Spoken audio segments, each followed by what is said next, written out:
पुणे शहर पोलिसांसाठी हेल्मेट सक्ती लागू करण्यात आली आहे। पोलीस महासंचालक सदानंद दाते यांनी याबद्दल आदेश जारी केलेत। दुचाकीवर प्रवास करणाऱ्या सर्व पोलिसांनी हेल्मेट बंधनकारक त्यांना करण्यात आलंय आणि नियम मोडल्यास दंडात्मक कारवाई केली जाईल। राज्यभरात हेल्मेट वापर कमी असल्यामुळे निरीक्षण नोंदवण्यात आलं होतं।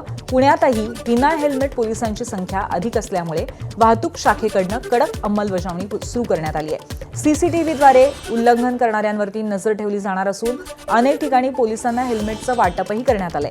नागरिकांकडनं फोटो किंवा तक्रार पीटीपी ॲपवरती अपलोड करण्याचं आवाहन करण्यात आलंय।